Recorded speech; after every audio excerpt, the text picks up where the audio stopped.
যিটো ডিফলু নৈ ক'বলৈ গ'লে আমাৰ এইটো প্ৰথম নৈটো এইটো প্ৰথম সীমা আমাৰ গোলাঘাট ডিষ্ট্ৰিক্টৰ সোমোৱা, কাৰণ কাৰ্বি আংলঙৰ পৰা বৈ অহা পানী ইয়াত আমাৰ যথেষ্টখিনি ক্ষয় ক্ষতি কৰে।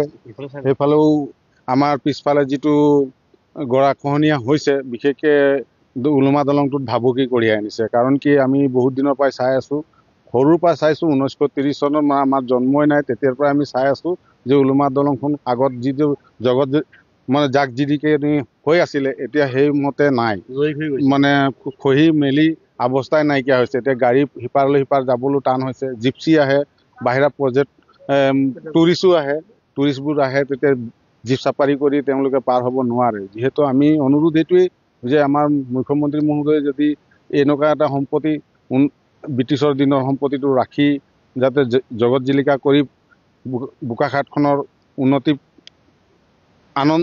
টুৰিজিয়ামৰ ক্ষেত্ৰত সুৰক্ষিত কৰি ৰাখিবৰ কাৰণে অনুৰোধ জনাইছোঁ। হয়, এইটো আমাৰ যেতিয়া আগতে আমাৰ কোম্পানীয়ে বহুত মানে ইয়াক চোৱা চিতা ব্যৱস্থা কৰিছিলে, গোটেই মেইনটেনেন্সৰ দায়িত্ব লৈছিলে।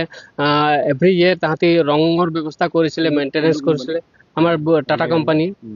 তাৰপিছত আৰু এতিয়া আমি সোধা পোছা কৰোঁতে কৈছে আগৰ নিচিনা এতিয়া বাজেট নিদিয়ে, সেইটো তোমালোক মানে মন্ত্ৰী আছে, MLA আছে, এইবিলাক ক'বাত আমি মন্ত্ৰীকো জনাইছিলোঁ কথাটো। আৰু এতিয়াও আমি আহ্বান জনাইছোঁ যাতে আমাৰ স্থানীয় বিধায়ক অতুল বৰা আছে, আমাৰ সকলোৰে চিনাকি, সকলোৰে মৰমৰ, এই দলংখন কেনেকৈ সংৰক্ষণ কৰিব লাগে তাৰ ওপৰত অলপমান গুৰুত্ব দিয়া উচিত। আৰু মই লগে লগে মুখ্যমন্ত্ৰীকো অনুৰোধ জনাইছোঁ, আহ্বান জনাইছোঁ যে আমাৰ এই ব্ৰিটিছৰ যিটো সম্পত্তি আছে, এই সম্পত্তিখন কেনেকৈ সংৰক্ষণ কৰিব পাৰি তাৰ বাবে অলপমান গুৰুত্ব প্ৰদান কৰক।